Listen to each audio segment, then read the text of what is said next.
ಈಗೆಲ್ಲ ಐ ಅನ್ನೋ ಅಕ್ಷರ ಒಂದು 2-3 ಸತಿ ನಮ್ಮ ಹೆಸರಲ್ಲಿ ಕಂಟಿನ್ಯೂ ಆಗಿದ್ರೆ ಖಂಡಿತ ಆ ಹೆಸರಲ್ಲಿ ಯಾವುದೋ ಒಂದು ಪವರ್ ಇರುತ್ತೆ.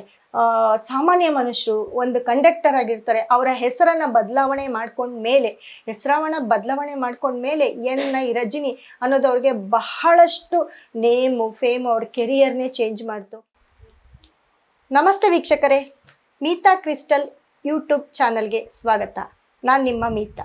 ನೋಡಿ, ಎಲ್ರೂ ಒಂದೊಂದು ಹೆಸರು ಇಟ್ಕೊಳ್ಬೇಕಾದ್ರೆ ಅವರವರ ಹೆಸರು ಹೇಗಿರಬೇಕು, ರಾಶಿ ಭವಿಷ್ಯ ಎಲ್ಲವನ್ನು ನೋಡ್ತಾರೆ, ನಕ್ಷತ್ರ ಎಲ್ಲವನ್ನು ನೋಡ್ತಾರೆ. ಆದರೆ ಕೆಲವೊಂದು ಹೆಸರುಗಳಲ್ಲಿ ನಮ್ಗೆ ಗೊತ್ತಿರಲ್ಲ, ಕೆಲವೊಂದು ಹೆಸರನ್ನ ಇಟ್ಟಿರ್ತಾರೆ. ಆ ಹೆಸರಲ್ಲಿ ಬರ್ತಕ್ಕಂಥ ಅಕ್ಷರಗಳು ಆ ಹೆಸರನ್ನ ತುಂಬ ವೈಬ್ರೆಂಟ್ ಆಗಿ ಮಾಡ್ತಾ ಹೋಗುತ್ತೆ. ಅವರ ಒಂದು ಅದೃಷ್ಟ, ಅವರ ಒಂದು ಹಣೆ ಬರಹ ಎಲ್ಲವನ್ನು ಚೇಂಜ್ ಮಾಡ್ತಾ ಹೋಗುತ್ತೆ. ಆ ಒಂದು ಹೆಸರಿಂದ ಕೂಡ ನಾವು ತುಂಬ ಶೈನ್ ಆಗ್ಬೋದು ಅನ್ನೋದಕ್ಕೆ ಕೆಲವೊಂದು ಉದಾಹರಣೆಗಳನ್ನ ನಿಮಗೆ ಕೊಡ್ತಾ ಹೋಗ್ತೇನೆ. ಹೆಸರಿಂದ ಯಾವ ರೀತಿ ನಮಗೆ ಪವರು, ನೇಮು, ಫೇಮು ಎಲ್ಲವೂ ಬರುತ್ತೆ ಅಂತ. ನಮ್ಮ ಹೆಸರು ಒಂದೇ ಅಲ್ಲ, ನಮ್ಮ ಕಂಪನಿ ಹೆಸರಾಗಿರ್ಬೋದು ಅಥವಾ ನಮ್ಮ ಮನೆತನದ ಹೆಸರಾಗಿರ್ಬೋದು, ಅದರಲ್ಲೂ ಮುಖ್ಯವಾಗಿ ಈ ಐ ಅನ್ನೋ ಅಕ್ಷರ ಎಲ್ಲಿ ಎಂಡ್ ಆಗುತ್ತೆ, ಐ ಅನ್ನೋ ಅಕ್ಷರ ನಮ್ಮ ಹೆಸರಲ್ಲಾಗಿರ್ಬೋದು, ನಮ್ಮ ಕಂಪನಿ ಹೆಸರಲ್ಲಾಗಿರ್ಬೋದು ಅಥವಾ ನಮ್ಮ ಮನೆತನದ ಹೆಸರಲ್ಲಾಗಿರ್ಬೋದು, ಎಲ್ಲಿ ಐ ಅನ್ನೋ ಅಕ್ಷರ ಎಂಡ್ ಆಗುತ್ತೆ ಅಥವಾ ಐ ಅನ್ನೋ ಅಕ್ಷರ ನಮ್ಮ ಹೆಸರಲ್ಲಿ ಸೇರ್ಕೊಂಡಿದೆ, ಈಗೆಲ್ಲ ಐ ಅನ್ನೋ ಅಕ್ಷರ ಒಂದು 2-3 ಸತಿ ನಮ್ಮ ಹೆಸರಲ್ಲಿ ಕಂಟಿನ್ಯೂ ಆಗಿದ್ರೆ ಖಂಡಿತ ಆ ಹೆಸರಲ್ಲಿ ಯಾವುದೋ ಒಂದು ಪವರ್ ಇರುತ್ತೆ. ಸೊ ಹಾಗಾಗಿ ಕೆಲವೊಂದು ಉದಾಹರಣೆಗಳನ್ನ ಕೊಡ್ತೀನಿ. ಈ ರೀತಿ ಅನೇಕ ಹೆಸರುಗಳಲ್ಲೂ ಕೂಡ, ಅನೇಕ ಅಕ್ಷರಗಳಲ್ಲೂ ಕೂಡ ಒಂದಕ್ಕೊಂದು ಪಕ್ಕ ಬಂದಾಗ, ಜಾಯಿಂಟ್ ಆಗಿ ಬಂದಾಗ ಖಂಡಿತವಾಗ್ಲೂ ನಿಮ್ಮ ಹೆಸರಿಂದ ನಿಮ್ಮ ನೇಮು, ಫೇಮು, ಆಸ್ತಿ, ಅಂತಸ್ತು, ಅದೃಷ್ಟ ಎಲ್ಲವನ್ನು, ವಿದ್ಯೆ ಎಲ್ಲವನ್ನು ಕೂಡ ನೀವು ಪಡ್ಕೊಳ್ಬಹುದು. ಹಾಗಾಗಿ ಕೆಲವೊಂದು ಉದಾಹರಣೆಗಳನ್ನ ಹೇಳ್ತೀನಿ, ಬನ್ನಿ ನೋಡ್ತಾ ಹೋಗೋಣ.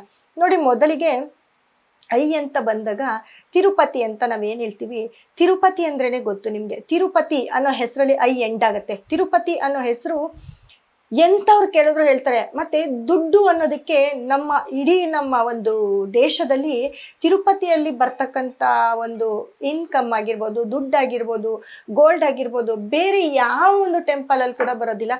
ಮತ್ತು ಅಲ್ಲಿ ಒಂದು ಜನಾಕರ್ಷಣೆ ಹೇಗಿರುತ್ತೆ ಅಂತಂದರೆ, ನಾವು ಇವತ್ತೇನೋ ಟಿಕೆಟ್ ತೊಗೊಂಡ್ರೆ ನಮ್ಗೆ ಇನ್ನೊಂದು ತಿಂಗಳಿಗೆ ನಮಗೆ ಸಿಗ್ತಾ ಹೋಗುತ್ತೆ, ಅಷ್ಟು ಫೇಮಸ್ ಆಗಿದೆ ಆ ಒಂದು ಹೆಸರು ಕೂಡ. ತಿರುಪತಿ ಅಂದ್ರೇ ಮೈ ಜುಮ್ ಅನಿಸುತ್ತೆ, ಆ ಹೆಸರಲ್ಲಿ ಕೂಡ ಅಷ್ಟು ವೈಬ್ರೇಷನ್ ಇರುತ್ತೆ. ಅದೇ ರೀತಿ ತಿರುವಣ್ಣಾಮಲೈ ನೋಡಿದ್ದೀರಾ. ಆ ತಿರುವಣ್ಣಾಮಲೈ ಅಂತ ಬಂದಾಗ ನೋಡಿ, ತಿರುವಣ್ಣಾಮಲೈ ಅದರಲ್ಲಿ 2 ಐ ಬರ್ತಾ ಹೋಗುತ್ತೆ. ತಿರುಪತಿಯಲ್ಲೂ ಕೂಡ 2 ಐ ಬರುತ್ತೆ. ತಿರುವಣ್ಣಾಮಲೈ ಐ ಎಂಡ್ ಆಗುತ್ತೆ, ಮಿಡಲಲ್ಲೂ ಐ ಬರ್ತಾ ಹೋಗುತ್ತೆ. ಈ ಐ ಅನ್ನೋ ಅಕ್ಷರ ಅಷ್ಟು ಪಾಸಿಟಿವ್ ಮಾಡುತ್ತೆ. ತಿರುವಣ್ಣಾಮಲೈ ಅಂದರೆ ಈಗ ಎಲ್ಲರೂ ಕೂಡ ಗಿರಿವಲ್ಲಂ ಅಂತ ಹೋಗ್ತಾರೆ, ಮತ್ತು ಅವ್ರವ್ರ ಕೆಲಸ ಕಾರ್ಯಗಳಾಗೋದಕ್ಕೆ ತಿರುವಣ್ಣಾಮಲೈಗೆ ಹಿಂದಿಂದನೇ ಹೋಗ್ತಾ ಬರ್ತಾರೆ. ಯಾರು ಕೇಳಿದ್ರು ತಿರುವಣ್ಣಾಮಲೈಗೆ ಹೋಗಿದ್ವಿ ಅಂತ ಹೇಳ್ತಾರೆ. ಸೊ ಆ ಹೆಸರು ಆ ಒಂದು ಸ್ಥಳವನ್ನು ಎಷ್ಟು ಪ್ರಸಿದ್ಧಿ ಮಾಡಿಕೊಡುತ್ತೆ ನೋಡಿ.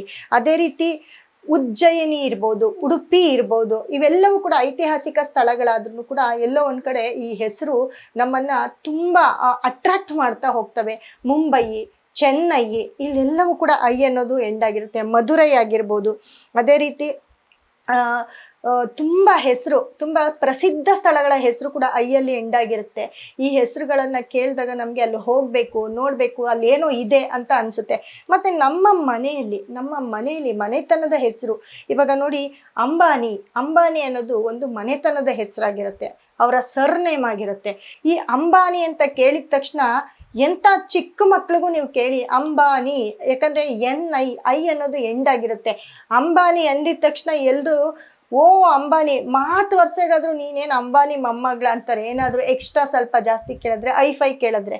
ಹಾಗೆ ಅಂಬಾನಿ ಅಂದರೆ ಎಲ್ಲರಿಗೂ ಗೊತ್ತು, ಟಾಪೆಸ್ಟ್ ದೊಡ್ಡ ಬಿಸ್ನೆಸ್ ಮ್ಯಾನ್ ಅಂತ. ಸೊ ಈ ಬಿಸ್ನೆಸ್ ಅನ್ನೋದು ಅವ್ರಿಗೆ ಹೇಗೆ ಒಲ್ದು ಬಂದಿದೆ ಅಂದರೆ, ಅವರಷ್ಟು ಕೋಟ್ಯಾಧೀಶ್ವರು ಪ್ರಪಂಚದಲ್ಲಿ ಫಸ್ಟ್, ಅಂದರೆ ನಮ್ಮ ಇಂಡಿಯಾದಲ್ಲೂ ಕೂಡ ಫಸ್ಟ್ ನಂಬರ್ 1 ಪ್ಲೇಸಲ್ಲಿದ್ದಾರೆ. ಅದೇ ರೀತಿ ಅದಾನಿ ಆಗಿರ್ಬೋದು, ಅದಾನಿ ಅನ್ನೋ ಹೆಸರಲ್ಲೂ ಕೂಡ ಐ ಎಂಡ್ ಆಗುತ್ತೆ. ಅದೇ ರೀತಿ ನೋಡಿ, ಈ ವಿರಾಟ್ ಕೊಹ್ಲಿ ಅಂದರೆ ನಮ್ಮ ನೆಚ್ಚಿನ, ಅವರು ನಾಯಕ ಅಲ್ಲದೆ ಇದ್ರೂ ನಮ್ಮ ನೆಚ್ಚಿನ ಆಟಗಾರರಾಗಿರ್ತಾರೆ. ಯಾರು ಕೇಳಿದ್ರು ಕೊಹ್ಲಿ ಅಂತ ಹೇಳ್ತಾರೆ, ಧೋನಿ ಅಂತ ಹೇಳ್ತಾರೆ. ಇವರ ನೇಮಲ್ಲಿ ಕೂಡ ಐ ಅಂತ ಬಂದಿರುತ್ತೆ. ಇವರೆಲ್ಲರೂ ಕೂಡ ತುಂಬ ಫೇಮಸ್ ಆಗಿ ಅವರ ಒಂದು ಛಾಪನ್ನೇ ಮೂಡಿಸಿರ್ತಾರೆ. ಜನರ ಒಂದು ಅಟ್ರಾಕ್ಷನ್ಗೆ, ಜನರ ಬಾಯಲ್ಲಿ ಪದೇ ಪದೇ ಅವರ ಹೆಸರು ಬರೋಕ್ಕೆ ಸ್ಟಾರ್ಟ್ ಆಗ್ತಾ ಹೋಗುತ್ತೆ. ಅದೇ ರೀತಿ ನೋಡಿ, ಗಿಲ್ಲಿ ಇರ್ಬೋದು ಅಥವಾ ಗಾಲಿ ಜನಾರ್ದನ್ ರೆಡ್ಡಿ, ಗಾಲಿ ಅನ್ನೋದು ಅವರ ಸರ್ನೇಮ್ ಆಗಿರುತ್ತೆ. ಅವರು ಕೂಡ ಚಿನ್ನದ ತಟ್ಟೆಯಲ್ಲಿ ಕುತ್ಕೊಂಡು ತಿನ್ನುವಂತಹ ಒಂದು ದೊಡ್ಡ ಒಂದು ಕುಟುಂಬ ಆಗಿರುತ್ತೆ. ಅದೇ ರೀತಿ ಡೆಲ್ಲಿ, ಮುಂಬೈ, ಮತ್ತು ರಜಿನಿ ಅಂದರೆ ರಜನಿಕಾಂತ್ ಅವರು, ಸೂಪರ್ ಸ್ಟಾರ್ ರಜನಿಕಾಂತ್ ಅವರು ಕೂಡ ಎಲ್ಲೋ ಒಂದು ಕಡೆ ಸಾಮಾನ್ಯ ಮನುಷ್ಯರು, ಒಂದು ಕಂಡಕ್ಟರ್ ಆಗಿರ್ತಾರೆ. ಅವರ ಹೆಸರನ್ನು ಬದಲಾವಣೆ ಮಾಡ್ಕೊಂಡ್ಮೇಲೆ ರಜಿನಿ ಅನ್ನೋದು ಅವ್ರಿಗೆ ಬಹಳಷ್ಟು ನೇಮು ಫೇಮು, ಅವ್ರ ಕೆರಿಯರ್ನೇ ಚೇಂಜ್ ಮಾಡ್ತು. ಮತ್ತು ಈಗ ವಿಜಯ್ ಕೇಳ್ತಾ ಇದ್ದೀರಾ, ವಿಜಯ್ ಆಗಿರ್ಬೋದು, ತ್ರಿಷಾ ಆಗಿರ್ಬೋದು, ಇವರ ಹೆಸರಲ್ಲಿ ಪಾಸ್ ಆಗಿರುತ್ತೆ. ಇವರು ಕೂಡ ನೋಡಿ ಅತಿ ಚಿಕ್ಕ ವಯಸ್ಸಿಗೆ ಒಂದು ರಾಜಕೀಯ ರಂಗವನ್ನೇ ಅಳ್ಳಾಡಿಸಿರುವಂಥ ಒಬ್ಬ ವ್ಯಕ್ತಿ ಆಗಿರ್ತಾರೆ. ಸಿನಿಮಾ ರಂಗ, ರಾಜಕೀಯ ರಂಗದಲ್ಲಿ ಬಹಳಷ್ಟು ಹೆಸರು ಮಾಡಿರೋರು. ಎಲ್ಲರಿಗಿಂತ ಮುಖ್ಯವಾಗಿ ನಮ್ಮ ದೇಶದ ಪ್ರಧಾನಿ ಮೋದಿಯವರು, ಅವರ ಹೆಸರು ನರೇಂದ್ರ ಮೋದಿ. ಆದರೆ ಸಣ್ಣ ಮಕ್ಕಳ ಬಯಲು ಮೋದಿ ಅಂತಲೇ ಹೇಳ್ತಾರೆ. ಆ ಮೋದಿ ಅನ್ನೋ ಹೆಸರಲ್ಲಿ ಎಂಡ್ ಆಗಿದೆ. ಅದಕ್ಕಿರೋ ಪವರ್ ಎಲ್ಲರಿಗೂ ಗೊತ್ತು. ಅವ್ರಿಗಿಂತ ಮಿಂಚಿದ ಉದಾಹರಣೆ ಬೇರೆ ಯಾವುದು ಬೇಕಾಗಿಲ್ಲ ನಿಮಗೆ. ಅವರು ಅಷ್ಟೇ ಜನಸಾಮಾನ್ಯರಾಗಿ ತುಂಬ ಬಡ ಕುಟುಂಬದಲ್ಲಿ ಹುಟ್ಟಿ ಅವರ ಒಂದು ರಾಜಕೀಯದಲ್ಲಿ ತೊಡಗಿ ಅವರು ಒಂದು ಪ್ರೈಮ್ ಮಿನಿಸ್ಟರ್ ಸತತವಾಗಿ ಅವರು PM ಆಗ್ತಾ ಇದ್ದಾರೆ ಅಂತ ಅಂದರೆ ಅವರ ಗತ್ತು, ಅವರ ತಾಕತ್ತು ಹೇಗಿರಬೇಕು, ಅವರ ಅದೃಷ್ಟ ಹೇಗಿರಬೇಕು. ಅವರ ಹೆಸರು ಇಡೀ ಪ್ರಪಂಚ ಮತ್ತು ಬೇರೆ ದೇಶಗಳಲ್ಲೂ ಕೂಡ ಮೋದಿಯವರ ಹೆಸರನ್ನು ಗುಣಗಾನ ಮಾಡ್ತಿದೆ. ಆ ಹೆಸರಿಗಿರೋ ತಾಕತ್ತು ಅಷ್ಟು ಪಾಸಿಟಿವ್ ಆಗಿರುತ್ತೆ.